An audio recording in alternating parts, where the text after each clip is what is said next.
गणमाध्यम गणतंत्रर चतुर्थ स्तंभ। सुस्थ गणतंत्र ପାଇଁ गणमाध्यमर आवश्यकता निहाती रही। साधारण लोकंठारू आरंभ करी सरकारी बाबू अबा राजनैतिक व्यक्तिविशेष गरीब खटिखिया हेउ नचेत गोष्ठी समूहर स्वार्थ हासिल दिगरे समय किंबा असमय सबुठी खोजा पड़े गणमाध्यम। समाजर मुख्य स्रोतरे काहाकू सामिल करबा हेउ नचेत दुर्नीति भ्रष्टाचार विरुद्ध में स्वर उत्तोलन एसबू गणमाध्यमर दायित्व एवं कर्तव्य मध्य। पूर्वर समाज में प्रचलित विधि व्यवस्था परिवर्तन आवश्यकता को अनुभव रे गणमाध्यमर आवश्यकता को उपलब्धि करी आम पूर्वज माने एहार मूलदुआ पकाइथिले। गणमाध्यम बिना गणतंत्र चलिबा असंभव। एक सुस्थ समाज गठन में गणमाध्यमर भूमिका प्रमुख। देश दुनियार टिकनिक खबर मिनिट मिनिट रे लोकंक निकट में पहुंचाई अनेक समस्यार समाधान करबा हेउ अबा दुर्नीतिखोर को सठिक रास्ता देखाइबा हेउ यह गणमाध्यमर उत्तरदायित्व होइथिले मध्य दीर्घ वर्ष धरी गणमाध्यमर गला चिपी एहाकू हत्या करा जाउछि। आजिकालीर दुनिया रे कौनसी व्यक्तिविशेष अबा गोष्ठींकर स्वार्थहानि हेले गणमाध्यम अथवा गणमाध्यम प्रतिनिधि को आक्रमण एमितिक मरणात्मक आक्रमण करने को भी पछ घुंचा हेउ नाहांती।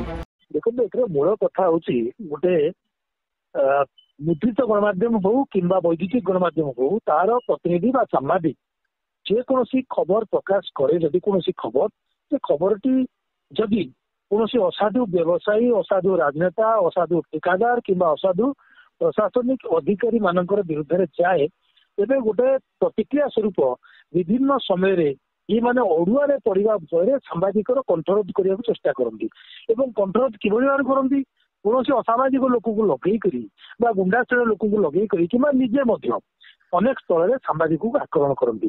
तार नग्न स्वरूप आपण पुरी रे बड़ खबर महिला प्रतिनिधि पाखे देखी बलांगीर घटनाक्रम आज देखुं विजय प्रधान को जो भाव में अमानुषिक व्यवहार कर सहित गोईठा विधा मरा जाइए अनेक खाली गोटे जोड़े घटना नुहे प्रतिदिन प्राय कहले मासकू एमती 10-20 घटना सामना को आसे गोटे राज्यर सर्व पुरातन उत्कल सांबादिक संघर नेतृत्व नेला 10 वर्ष 11 वर्ष है ये गोटे नित्य नैतिक घटना हो गला सांबादिक मान आक्रमण करवा मूल कारण भी मुझे कहली कि सरकार ए बुझा दरकार जदि गोटे सांबादिक कौन निम्नमान काम हो कि कौन असाधु जो मानकर कही गोष्ठी मान द्वारा कौन कार्य हो जहाँ समाजर क्षति करे ताकू परिप्रकाश करुच्ची तार सुरक्षार दायित्व सरकार कहीं ना ए परोक्ष सरकार असुविधार पड़े। आप पूर्ववर्ती सरकार को देखी सांबादिक मान किभଳି कंठरोध करने चेष्टा तार जवाब जनसाधारण देते केमी गोटे गोटे सर्कल गोटे सांबादिक जो कौन खबर प्रकाश करे गोटे निम्नमान काम हो बलांगीर जो घटना मैं कहूँ ये परोक्ष कहार क्षति करुच्ची से जो ग्रामवासी मान क्षति करुच्ची समाज क्षति करुच्ची एवं केतेबेले यही निम्नमान काम नहीं ग्रामवासी मन में आक्रोश हम क्या हम प्रशासन हम सरकार हम तो सरकार परवर्ती समय जनसाधारण आक्रोश शिकार हे मतदान समय से एक चिंता करेंगे जे लुट सराज करने सरकार प्रोत्साहन देता आम कथा शुणु ना आमको ठीक भाव में न्याय मिल जाए। तेणु सरकार बुझा उचित सांबादिक टीए जो खबर प्रकाशन करुच्ची कौन असाधु कार्यक्रम विरुद्ध में तार सुरक्षा देवार दायित्व हूँ सरकार से आम उत्कल सांबादिक संघ समेत राज्यर समस्त सांबादिक संघ विभिन्न समय आम दाबी करुचु गोटे स्वतंत्र भाव में सांबादिक सुरक्षा आईन अणा जाऊ। आम प्रथम कर दाबी करूँ भारत वर्ष 2 गोटी राज्य महाराष्ट्र और छत्तीसगढ़ एवं सुधा सांबादिक सुरक्षा आईन प्रणयन कर आप सांबादिक सुरक्षा आईन कहीं लगुच मुझे स्पष्ट करने को चाहे तेणु गोटे सांबादिक ऊपर आक्रमण हुए ये जो असाधु गोष्ठी द्वारा से सी प्रथम कहार द्वारस्थ हम थाना को जीव थाना जो पहुंचे गोटे एतला दिए ता विरुद्ध में आउ गोटे प्रति एतला ये प्रभावशाली लोक मैंने था परवर्ती समय एतला थाना को जाए कि थाना बाबू प्रथम एतला भाव ग्रहण करते सांबादिक एतला को द्वितीय एतला भाव ग्रहण कर सांबादिक सांबादिक संगठन मान जो चाप पकाते यहाँ आप कार्यानुष्ठान ग्रहण करूँ आक्रमण कर सांबादिक को से पुलिस बाबू कहती जे तुम विरुद्ध में गोटे एतला अच्छी आम गिरफ करने चाप पकाउं आपको गिरफ करा पड़ो एवं दुर्भाग्यवश संपुक्त एतलाटी कौन महिला कौन आदिवासी हरिजन पक्ष आक्रमणकारी तरफ दि जाए तेणु सांबादिक लोकलज्जा भय समाज लज्जा भय भयभीत होकर बाध्य होकर समाधान कर सूत्र खोजी थाए से विषय कम्प्रोमाइज हो जाए। ତାଦ୍ୱାରା ଏଇ ଅସାଧୁ ଗୋଷ୍ଠୀଙ୍କର ମନୋବଳ ବଢେ, ସାମ୍ବାଦିକର ମନୋବଳ ଭାଙ୍ଗେ। ତେଣୁ ପ୍ରକୃତ ସାମ୍ବାଦିକର ମନୋବଳ ଯେତେବେଳେ ଭାଙ୍ଗେ, ଇଏ ଯୋଉ ମୁକ୍ତ ସାମ୍ବାଦିକତା ସେଇଠି କଣ୍ଠରୋଧ ହେଇଯାଏ।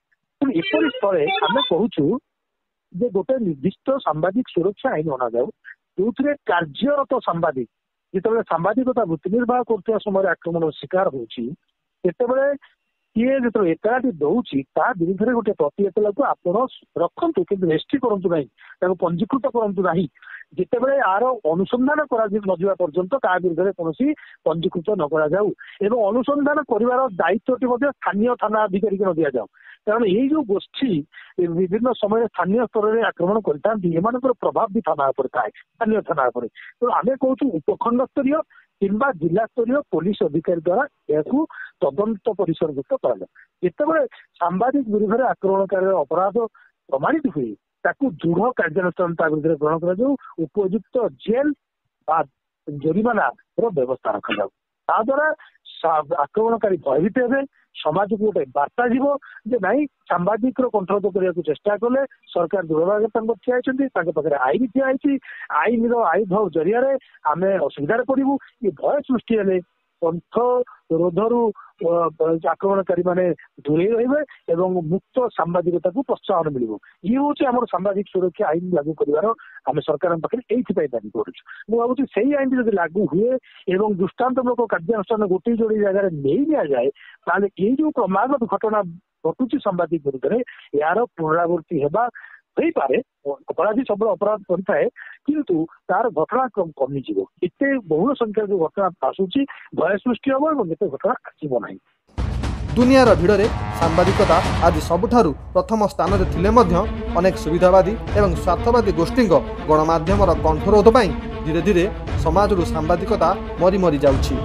ଖବର ପ୍ରସାରଣ ବେଳେ ସାମ୍ବାଦିକଟେ ଅନ୍ୟ କାହାର ଆକ୍ରୋଶର ଶିକାର ହେବା ଆଜିକାଲିର ନୀତିଦିନିଆ ଖବର ପାଲଟି ଯାଇଛି।